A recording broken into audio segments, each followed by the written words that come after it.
이 엄청난 은혜를 받았는데 제가 가만히 있을 수가 없는 거예요. 그래서 제가 노래를 부르고 다녔어요. 하나님, 제 삶을 당신께 드려요. 그러니까 완성이 된 거예요. 나 그리스도의 여종 진정주는 온전히 내 삶을 하나님께 드립니다. 이렇게 한 거죠.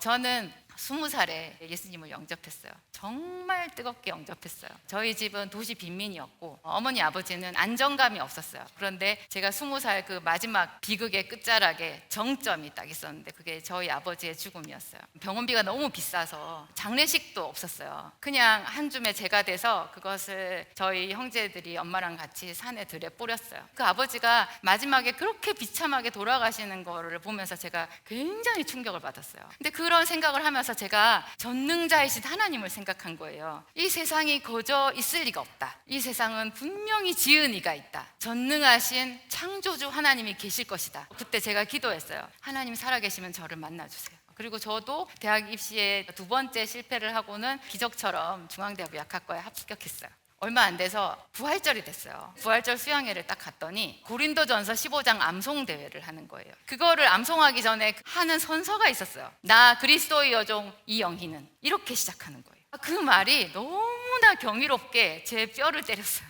제가 그래서 그 부활절 수영회가 끝나고 집으로 돌아와가지고요, 고린도전서 15장을 저녁마다 읽었어요. 그리고 나서 제가 이제 성경 공부를 이렇게 하게 되었는데요, 제가 성경을 읽다가 갑자기 예수님이 하나님이시다라는 걸 알았어요. 그러면 성경이 몽땅 다시 해석이 되는 거예요. 본체이신 하나님이 그렇게 사람의 모양으로 오셨다고? 그 사람들에게 멸시를 받으셨다고? 가장 낮은 모습으로 구유에 누이셨다고? 예수님이 하나님의 아들이시라고 죽으셨잖아요. 이 엄청난 은혜를 받았는데 제가 가만히 있을 수가 없는 거예요. 그래서 제가 노래를 부르고 다녔어요. 하나님, 제 삶을 당신께 드려요. 근데 하나님 어떡하죠? 제가 너무 보잘것없어요. 그렇지만 제 삶을 하나님께 드리고 싶어요. 그러니까 완성이 된 거예요. 나 그리스도의 여종 진정주는 온전히 내 삶을 하나님께 드립니다. 이렇게 한 거죠. 제가 스스로 굉장히 뿌듯했어요. 제가 그렇게 대학생 시절을 보내고 이제 졸업을 하고 결혼을 해서 남편과 함께 인천으로 가서 아주 작은 약국을 열었어요. 어느 날 약국을 마치고 집으로 이제 터벅터벅 걸어가는 밤이었는데요, 하나님의 세미한 음성이 들렸어요. 내가 너와 상관이 없다 하셨어요. 부인할 수 없었어요. 하나님의 말씀은요, 우리의 죄를 말씀하실 때도 토를 달 수가 없어요. 그냥 맞아요. 근데 제가 그 자리에서 하나님께 말했어요. 그러면 하나님, 저를 지금보다 훨씬 더 힘든 곳으로 옮겨주세요. 그러면 제가 기도하겠죠. 그러면 회복하지 않겠어요? 그렇게 말했어요. 2달 있다가 제가 약국을 처분하고 광명시 소화동으로 이전을 하게 됐어요. 정말 당차게 비타민 전문 약국을 표방하고 갔어요. 그 달부터 월세를 못 냈어요. 근데 그 주에 이제 교회에 가서 이렇게 앉아있는데 어떤 순간에 그분이 한마디를 정말 내리꽂으시는 거예요. 기도도 하지 않으면서 네 믿음이 어디 있느냐. 그때로부터 제가 약국 조제실에 방석을 펴놓고 기도를 시작했어요. 제 일생일대의 소원이 교회를 세우는 것, 남편을 세우는 것,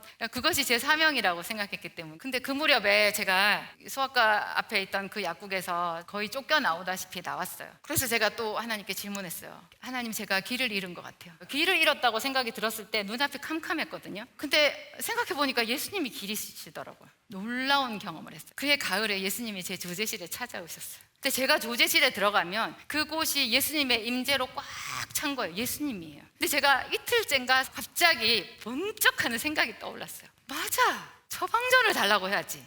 예수님이 저 안에 계시잖아. 그러면서 딱 들어갔는데요, 예수님 다 알고 계신 거예요. 제 형편을 다 알고 계신 거예요. 제가 거기서 처방전이란 말을 하는 게 이상한 거예요. 그냥 울기만 했어요. 그리고 한 3일이 지났어요.